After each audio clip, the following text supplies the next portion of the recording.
Hi అండి. I am Renuka. All of you how are you అండి? I am fine. I am good. రీడింగ్‌లోకి వెళ్ళే ముందు ఆ శివయ్య యొక్క దీవెనలు నా సబ్స్క్రైబర్స్‌కి, వ్యూవర్స్‌కి ఉండాలని మనస్ఫూర్తిగా కోరుకుంటూ, శివయ్య దీవెనలతో thank you universe, thank you gratitude, thank you divine, thank you angels. Reading మీకు రెజనేట్ అయితేనే మీ రీడింగ్ లాగా తీసుకోండి, లేకపోతే ఒక జనరల్ రీడింగ్ లాగా తీసుకోండి. ఈ రీడింగ్ మేల్ అయితే ఫీమేల్ లాగా, ఫీమేల్ అయితే మేల్ లాగా తీసుకోండి. ఈ రీడింగ్ వైఫ్ అండ్ హస్బెండ్ లవర్స్కి ఎనీ సిచ్యువేషన్స్కి వర్తిస్తుంది. మీరు ఎప్పటి నుండి చూడడం స్టార్ట్ చేస్తారో అప్పటి నుండి మీకు ఈ రీడింగ్ అయితే వర్తించడం అనేది జరుగుతుందండి. ఈరోజు నేను చెప్పబోయే టాపిక్, థర్డ్ పార్టీ మీ పర్సన్ని నువ్వు నాకు ఒక ఆప్షన్ మాత్రమే అంటున్నారు, ఎందుకో చూడండి. మీకు రీడింగ్ అయితే యాక్యురేట్గా రావాలని నేను యూనివర్స్ని అయితే మనస్ఫూర్తిగా కోరుకుంటున్నాను. మీకు పర్సనల్ రీడింగ్ కావాలంటే పైన కాంటాక్ట్ నెంబర్కి అయితే కాల్ చేయొచ్చండి. నేను కార్డ్స్ అయితే షఫల్ చేశాను, వాటిని ఇలా స్ప్రెడ్ చేస్తూ ఉన్నానండి. వీటిలో నుంచి ఒక 10 కార్డ్స్ అయితే తీస్తాను.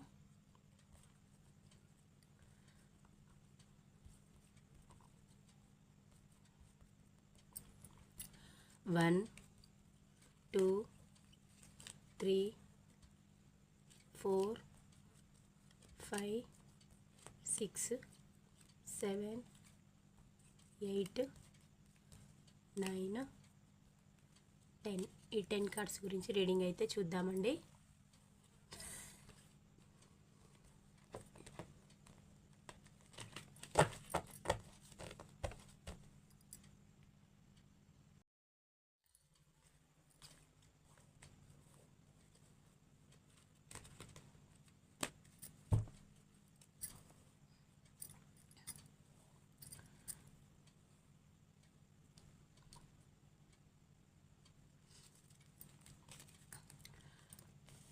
Eight of Pentacles, the Moon, the Emperor, King of Pentacles, the Hanged Man,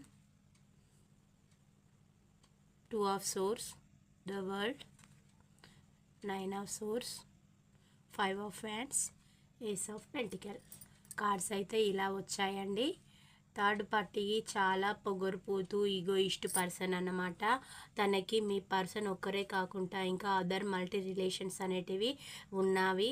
వారు పెట్టే టార్చరుకి అంటే వారు ఎలా అంటున్నారంటే వాళ్ళకి other multi relations, other people తోటి సహవాసాలు అనేటివి ఉండడం వల్ల మీ పర్సన్కి వారు అది తన లైఫ్లోకి రావడానికి ఫేక్ ప్రామిసెస్ అనేటివి చేపించుకొని మీ పర్సన్ని తన లైఫ్లోనికి రానిచ్చారనమాట.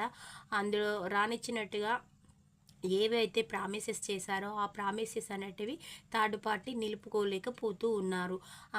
మీరేంటి నాకు ఇలా ప్రామిసెస్ చేసి నా లైఫ్ని ఇలా చేశారని మీ పర్సన్ క్వశ్చన్ చేసి నిలదీయడం వల్ల వారైతే ఏమంటూ ఉన్నారంటే థర్డ్ పార్టీ వారు, నువ్వు నాకు ఒక ఆప్షన్ మాత్రమే, టోటల్గా నువ్వేం నా లైఫ్ కాదు అని అంటూ ఉన్నారు. ఎందుకు అంటే వారికి మల్టీ రిలేషన్స్, సహవాసాలు అనేటివి, చెడు వ్యసనాలు అనేటివి ఆల్రెడీ ఉన్నవి కాబట్టి మీ పర్సన్ని జస్ట్ ఆప్షన్ మాత్రమే అంటున్నారు. ఎందుకు మీ పర్సన్ వారిని ఎందుకు చూజ్ చేసుకున్నారు? ఒక పెంటికల్ కోసం ఆశపడి చూజ్ చేసుకున్నారు కాబట్టి నువ్వు నాతోటి ఎలా ప్రవర్తించావో నేను కూడా నీతోటి అలానే ప్రవర్తిస్తాను అని థర్డ్ పార్టీ అయితే అంటూ ఉన్నారు. మీ పర్సన్ అయితే ప్రజెంట్ అయితే ఇలా పెంటికల్ కోసం అయితే ఒంటరిగా చాలా కష్టపడుతూ ఉన్నారండి. వారైతే ఒకరినొకరు నిందించుకోవడం, క్వశ్చన్ చేసుకోవడం చేస్తూ ఉన్నారు. అంటే నువ్వు ఎంత అని అనుకోవడాలు, డబ్బు కాడ, లావాదేవీల కాడ ఒకరినొకరు క్వశ్చన్ చేసుకోవడం, నిలదీసుకోవడం అయితే జరుగుతూ ఉంది. ఇప్పుడు ప్రజెంట్ అయితే మీ పర్సన్ అయితే ఇలా హ్యాంగ్డ్ మ్యాన్ సిచ్యువేషన్లో ఉన్నారు.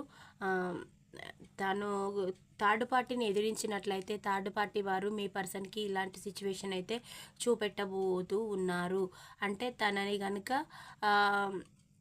ఏంటి నువ్వు ఇలా చేస్తున్నావు, నాకు చేసిన ప్రామిసెస్ ఏంటి, మనము ఎలాంటి మాటలతోటి మన రిలేషన్ అనేది కొనసాగుతుంది అని క్వశ్చన్ చేసి నిలదీసినట్లయితే మీ మీ మనసులో ఉన్న మీ పర్సన్ యొక్క పరిస్థితి ఇదండి. ఎందుకు అనంటే వారికి అదర్ మల్టీ రిలేషన్స్ అనేటివి, డబ్బు అనేది వారు కేవలం పెంటికల్ కోసమే ఆశపడి వచ్చేసారు కాబట్టి వారిని కనుక ఎదిరించినట్లయితే మీ పర్సన్ యొక్క పరిస్థితి అలా ఉండబోతుంది. వారు మీ పర్సన్ని ఆల్రెడీ చీట్ చేసి వారి లైఫ్లోనికి ఇన్వైట్ చేయడం అనేది జరిగింది. వారు చూపెట్టే ఆఫర్స్కి వెళ్ళడం అనేది జరిగింది.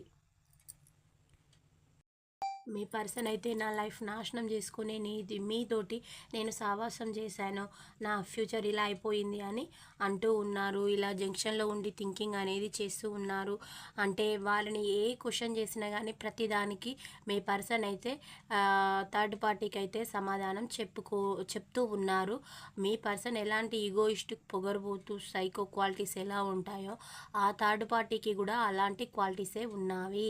కాబట్టి మీ పర్సన్ వారినైతే ఎదురించను లేరు. ఎలా ఉంటున్నారంటే మీ దగ్గరనేమో మీ పర్సన్ ఒక లయన్, ఒక టైగర్ అనమాట. ఇప్పుడు అక్కడ ఎలా ఉంటున్నారంటే ఒక డాగ్ లాగా, ఒక క్యాట్ లాగా తను ఏం చెప్తే దానికి పడి ఏడవాలి, అలాంటి సిచ్యువేషన్లో అయితే ఉన్నారు. ఆ థర్డ్ పార్టీకి చాలా లస్ట్ఫుల్ ఎనర్జీస్, ఆ టాకింగ్ కూడా అంత వల్గర్గా ఉంటున్నారు. కానీ మళ్ళీ వాళ్ళు ఎలా అంటే పైనకేమో నీట్నెస్ మెయింటైన్ చేయడము, పైన ప్రవర్తన బయటికి చూసే జనాలకు చక్కగా సాంప్రదాయం ఉన్న లాగా అలా ప్రవర్తిస్తూ ఉన్నారు. బయటికేమో సాంప్రదాయం పేరు, లోపలనేమో చెడ్డ క్వాలిటీస్ అన్నమాట. అలాంటి లక్షణాలతోటి థర్డ్ పర్సన్ వారైతే ఉంటూ ఉన్నారు. కానీ వారి అంత నీచమైన పర్సన్సే లేరనమాట. అలాంటి వారితోటి మీ పర్సన్కి అయితే సహవాసాలు అనేటివి ఉన్నవి. వారు మీ పర్సన్ జీవితాన్ని ఎలా అంటే వాళ్ళ ఆధీనంలోకి తీసుకొని బొంగరము ఇలా ఆడిస్తుంటే గిరగిరా తిరుగుతూ ఉంటుంది కదా, అలా అయితే మీ పర్సన్ని వారైతే ఆట ఆడిస్తూ ఉన్నారు. మీ పర్సన్ కూడా వారితోటే ఉంటేనే ఒక సొసైటీలో వాల్యూ అవి పెంటికల్స్ కష్టపడుకుంటూ వస్తాయని వెళ్ళడం వల్ల వారికైతే ఇలాంటి సిచ్యువేషన్ అనేది అయితే వచ్చేసింది. మళ్ళీ థర్డ్ పార్టీ కూడా తన ఫ్యూచర్, తన కెరీర్ కోసమే మీ పర్సన్ తోటి ప్యాచప్ అయింది. అంటే మీ పర్సన్ వల్ల తనకి ప్రాఫిట్ అనేది ఉంది కానీ టోటల్గా మీ పర్సన్ ఏం చేశారు, ఆ థర్డ్ పార్టీని యూజ్ చేసుకుంటా అని మీ పర్సన్ అనుకున్నారు. కానీ మీ పర్సన్నే ఆ థర్డ్ పార్టీ యూజ్ చేసుకోవడం, మీ పర్సన్ని ఎట్లా అంటే ఒక కాలు కింద చెప్పు మాదిరిగా యూజ్ చేసుకుంటున్నది అనమాట. అలాంటి సిచ్యువేషన్లో మీ పర్సన్ అయితే ఉన్నారు. వారు ఇప్పుడు ప్రజెంట్ అయితే మీ పర్సన్కి అయితే నిద్రలేని రాత్రులు గడపడం, టెన్షన్గా, కొంచెం హెల్త్ ఇష్యూస్ కూడా మీ పర్సన్కి అయితే చూపిస్తూ ఉన్నాయి. కానీ అయినా కానీ నాకైతే ఎంతో కొంత డబ్బు అనేది ఇవ్వకపోతుందా, మీ నుంచి ఏం ప్రాఫిట్ ఉంది అనే థింకింగ్ కూడా మీ పర్సన్ కూడా వెరీ బ్యాడ్ పర్సన్ అండి. ఇలా హ్యాంగ్డ్ మ్యాన్ సిచ్యువేషన్లో ఉన్నారు. ఇంకా కూడా తనకైతే పొగరు అనేది అది వంగలేదు అని అంటారు కదా, అలాంటి సిచ్యువేషన్లో మీ పర్సన్ కూడా ఉన్నారండి. ఇది ఎక్కువగా ఏ రాశుల వారికి రెజనేట్ అవుతుందంటే మిథున, తుల, కుంభరాశి వారికి, క్యాన్సర్, వృశ్చిక రాశి, మీనరాశి వారికి, వృషభ రాశి, కన్యా రాశి, మకర రాశి వారికి, మేషరాశి, సింహరాశి, ధనుస్సు రాశి వారికి ఈ రీడింగ్ ఎక్కువగా రెజనేట్ అవుతుందండి. మీ పర్సన్ అయితే ఒక బ్యాడ్ పర్సన్ని చూజ్ చేసుకున్నారు. వారు కూడా చాలా బ్యాడ్ అవలక్షణాలు అనేటివి ఉన్నవి. థర్డ్ పార్టీ కూడా తన ప్రాఫిట్ కోసమే మీ పర్సను ఎలా అయితే నాకు బెనిఫిట్ ఉంటుంది అని వారైతే మీ పర్సన్ని మీ పర్సన్ వాళ్ళని చూజ్ చేసుకున్నారో మీ పర్సన్ని కూడా తను కూడా అలాగే యూజ్ చేసుకుంటూ ఉన్నారు. వాళ్ళది ఎలా ఉందంటే ఈక్వల్ గివ్ అండ్ టేక్ అనేది ఉంది. అది ఫిజికల్ పరంగానైనా, మెంటల్ పరంగానైనా, ఎమోషనల్ పరంగానైనా. మళ్ళీ వాళ్ళు ఎలా చూపిస్తున్నారంటే ఒకరి నుంచి ఒకరు డిస్పాచ్ అయిపోయినా కూడా ఎవ్వరు కూడా వాళ్ళు ఎలాంటి ఫీలింగ్స్, ఎమోషన్స్ లేకుండానే డిస్పాచ్ కావడం అనేది జరుగుతుంది. అలాంటి వ్యక్తిత్వం ఉన్న పర్సన్ మీ పర్సన్ అయినా, థర్డ్ పార్టీ అయినా. వారి అయితే ఇప్పుడు ఎలా ఉంటున్నారంటే మనము వాళ్ళ రిలేషన్ గురించి కూడా ఎవరికి తెలియకుండా మెయింటైన్ చేస్తూ ఉన్నారు. కొందరేమో తెలిసినా మీరు ఇతరులు మమ్మల్ని ఏం చేయగలుగుతారు, మేము ఇలానే మాకు ఎదురేంటి అనే వ్యక్తిత్వం ఉన్న వాళ్ళు కూడా ఉన్నారండి. అలాంటి పీపుల్ కూడా ఇందులో కనబడుతూ ఉన్నారు. వారైతే దుర్మార్గంగా కూడా ఆలోచిస్తున్నారు. అంటే ఒక క్రిమినల్ నేచర్ కూడా ఉంది. అంటే ఇప్పుడు మనము సొసైటీలో చూస్తున్నామండి, ఒక భార్య భర్త మధ్యలోకి ఇంకా థర్డ్ పర్సన్ ఇన్వాల్వ్ అయిందనుకోండి, ఆ థర్డ్ పర్సన్ చెప్పిన దాని ప్రకారమే అది ఒక డివైన్ కలిపిన బంధం, సోల్ బంధాన్ని కూడా ఏం చేయడానికైనా ఆ పర్సన్స్ అనేవారు వెనకాడతలేరు. వారు మెన్ అయినా ఉమెన్ అయినా అలాంటి ఎనర్జీస్లో ఉంటూ ఉన్నారు. ఆ థర్డ్ పార్టీ వారు వారి పెంటికల్స్ కూడబెట్టుకొని, డబ్బు అనేది కూడబెట్టుకొని వాళ్ళ అవసరం కోసమే వీళ్ళు వాళ్ళ లైఫ్లోకి వస్తారు.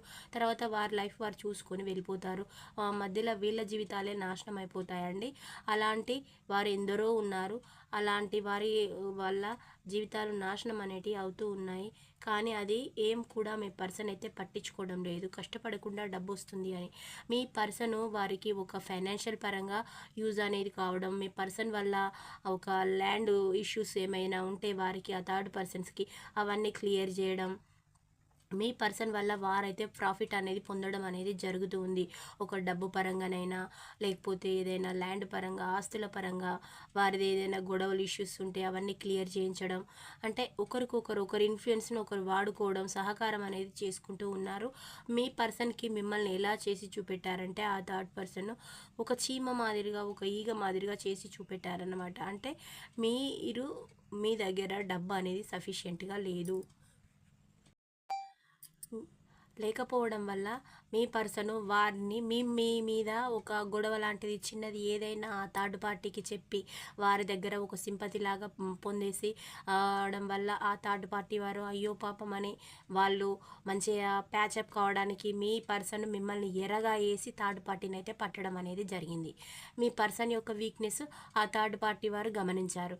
అది గమనించేసి నువ్వు మమ్మల్ని యూజ్ చేస్తావు చేసుకుంటామా అని ట్రై చేసావు కదా, నేనే మిమ్మల్ని ట్రై చేస్తాను, ఎలా వచ్చేసావు కదా అనేసి వాళ్ళు కూడా మీ పర్సన్ని ఒక డబ్బు పరమైనది ఏదైనా ఫస్ట్ ఎలా ఆఫర్స్ అంటే ఈ పర్సన్ వాళ్ళకి పడిపోవాలి కాబట్టి ఒక డబ్బు పరంగా ఇంట్రెస్ట్కి ఇవ్వడమా, లేకపోతే ఇంకేదైనా ఫైనాన్షియల్ ఆఫర్స్ చూపెట్టడమా అలా అయితే చేశారు. ఆ బంధం వారిది ఎక్కడికో తీసుకెళ్ళిందండి. అలా అయితే ఒకరి నుంచి ఒకరు దాన్ని మళ్ళీ వాళ్ళ ఫిజికల్ రిలేషన్ వరకు వెళ్ళడం అనేది అయితే జరిగింది. కానీ మీ పర్సన్ బ్యాడ్ పర్సనే, ఆ పర్సన్ బ్యాడ్ పర్సన్, ఇద్దరికి కూడా మల్టీ రిలేషన్స్ అనేటివి ఉన్నవి.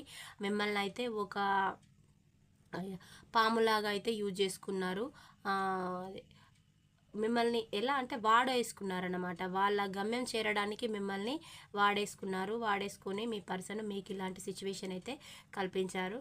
వారికి మీకు చేసిన కర్మకి కూడా వారు కూడా చెడు కర్మ అనేది ఫ్యూచర్లో అనుభవించబోతూ ఉన్నారండి. ఇద్దరు కూడా ఇద్దరికిద్దరు చీటర్సే అండి. థర్డ్ పార్టీ మీ పర్సన్. ఇప్పుడు మీ పర్సన్ కూడా థర్డ్ పార్టీయే ఒక అది ఏమంటే ఒక స్థితి అనేది చూపించబోతుంది. తనేంటో తన లెవెల్లో తను ఉంటుంది. ఎప్పుడు కూడా తను ఎప్పుడు మీ పర్సన్ స్టేజ్కి దిగజారి రాలేదు. మీ పర్సన్ ఏమో మిమ్మల్ని దిగజార్చి తన దగ్గర సింపతి అనేది పొందారు. కానీ తను ఎప్పుడు తన కండిషన్లోనే ఉండడం వల్ల తను ఏం చేస్తుంది అని అంటే మీ పర్సన్నే బ్యాడ్గా చిత్రీకరించి ఒక క్రిమినల్గానైనా సృష్టించవచ్చు, లేకపోతే సైకోగానైనా సృష్టించవచ్చు. ఎలాగనైనా తను అనుకున్న వేళ మీ పర్సన్ని సృష్టించేసి మీ పర్సన్ లైఫ్ని తనైతే స్పాయిల్ చేసేసి చూపిస్తుందన్నమాట. మీ పర్సన్ ఏమనుకుంటున్నారంటే మీ పైన నేను ఈగో మీ పర్సన్ దృష్టిలో మీరే ఈగోయిస్టు పర్సన్ అనమాట. వారి రిలేషన్కే మీ పర్సన్ ఎక్కువగా ప్రియారిటీ ఇవ్వడం అనేది జరిగింది. మిమ్మల్ని అయితే జస్ట్ ఇలా తీసేశారనమాట ఒక మస్కిటో టైప్లో. అందువల్ల మీకైతే ఇలాంటి సిచ్యువేషన్ అయితే ఏర్పడింది. మీ బంధం అయితే మీతోటైతే మీ పర్సన్ అయితే టోటల్గా డిస్పాచ్ అయితే కాలేదండి. మళ్ళీ తను థర్డ్ పార్టీ దగ్గర ఇంకా అనుభవించిన తర్వాతనే మళ్ళీ మీ బంధం అనేది మళ్ళీ మీతోటైతే కొనసాగుతుందండి. ఇలా అయితే రీడింగ్ వచ్చేసింది. ఇది ఎవరికి రెజనేట్ అవుతుందో వారు మాత్రమే మీ రీడింగ్ లాగా తీసుకోండి. కానీ వాళ్ళు ఒక జనరల్ ఎంటర్టైన్మెంట్ టైంపాస్ రీడింగ్ లాగా తీసుకోండి. Thank you all of you. Bye. See you అండి.